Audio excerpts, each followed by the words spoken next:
Ako tražite savršen recept za domaći gyros kod kuće, na pravom ste mestu. Odgledajte video do kraja i saznajte kako da postanete majstor gyrosa u sopstvenoj kuhinji. Pravit ćemo i domaći pita bread kao i tzatziki umak. I krećemo sa pripremom. Pre svega bit će vam potrebno 8 očišćenih bataka. Zatim pravimo marinadu, sipat ćemo u šolju 200 ml ulja, kaščicu soli, suvog začina, slatke aleve paprike, zatim origana, malo bibera, belog luka u prahu, kao i začina za piletinu. To sve dobro promešamo i zatim sipamo preko bataka. Ostavite batake da odstoje u marinadi nekih 2 do 3 sata.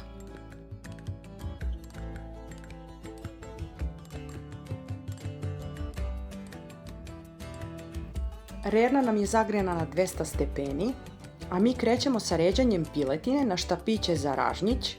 Kao podlogu koristila sam luk pogačar jer bolje drži piletinu od običnog okruglog crnog luka. Gyrosu će dati poseban šmek i ukus.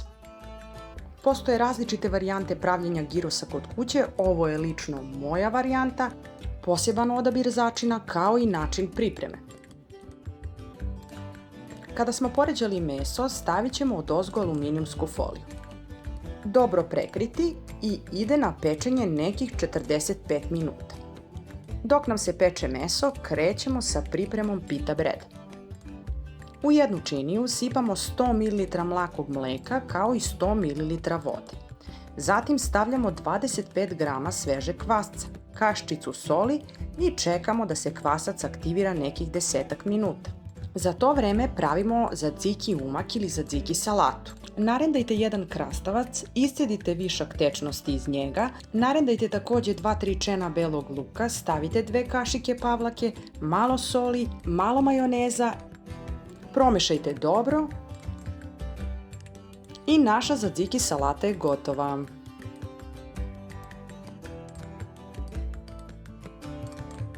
Nakon 45 minuta pečenja mesa, sklanjamo aluminijumsku foliju i sipamo nekih 150 ml vode. Ide na pečenje još nekih 45 minuta, s tim što za to vreme vadimo piletinu još 2 puta iz rerne i prelivamo tečnošću u kojoj se peče gyros. Kvasac nam se aktivirao tako da krećemo sa pravljenjem pita breada ili balon lepinja. U dublju činiju sipamo kvasac, zatim kašičicu soli, malo ulja. To dobro promešamo, a zatim postepeno dodajemo oko 320 do 350 g belog brašna.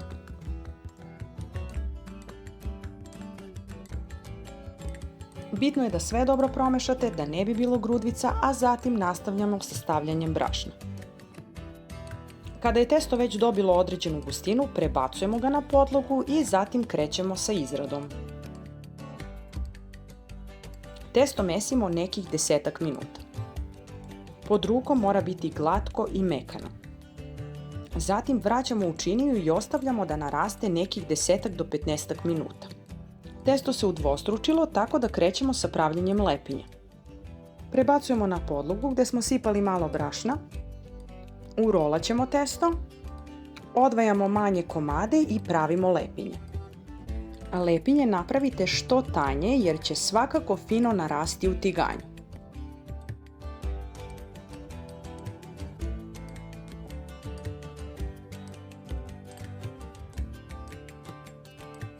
Krećemo uskoro sa pečenjem lepinja, samo želim da vam pokažem jedan moment kad smo vadili meso iz rerne i prelivali ga ovom tečnošću u kojoj se gyros pekao. Zbog ovog trika meso dobija posebnu sočnost, ali i hrskavost. Zagrejali smo tiganj i sada krećemo sa pravljenjem lepinja. Četkicom stavljamo malo ulja, a lepinje su otprilike gotove kao kada se peku i palačinke. Kada porumene, okrećemo na drugu stranu. Zaista najbolji recept za pita bread. Lepinje su tako vazdušaste, mekane i savitljive.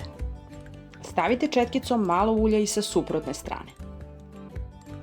Ove balon lepinje su preukusne, možete ih koristiti i za sendviče ili kad pravite ćevape ili uz neku drugu vrstu mesa, ali su svakako fenomenalne.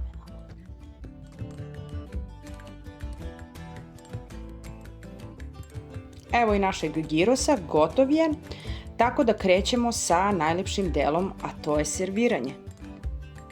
Gyros sam prebacila u jedan veći tanjir, sklonila mu štapiće za ražnjić, tu i tzatziki salata, napravila sam i pomfrit, imamo seckani paradajz kao i malo ljubičastog luka. Gyros sečemo na sitne komadiće, meso je unutra premekano, a odozgo je savršeno hrskavo. Na lepinju stavljamo malo tzatziki salate, zatim ređamo meso, a potom i ostale priloge po želji. Posle završenih odmora, ovo je možda jedini način da se transportujemo ponovo u Grčku. E pa, dragi moji, ja vam želim da uživate uz ovaj jedinstveni i fenomenalan gyros, pripremljen u kućnoj varijanti. Ako vam se dopao recept, možete da zapratite kanal Enina kuhinja, Eni's Delight, za još puno ukusnih i kreativnih đakonija. Mi se vidimo uskoro ponovo sa nekim novim i zanimljivim idejama. Prijatno!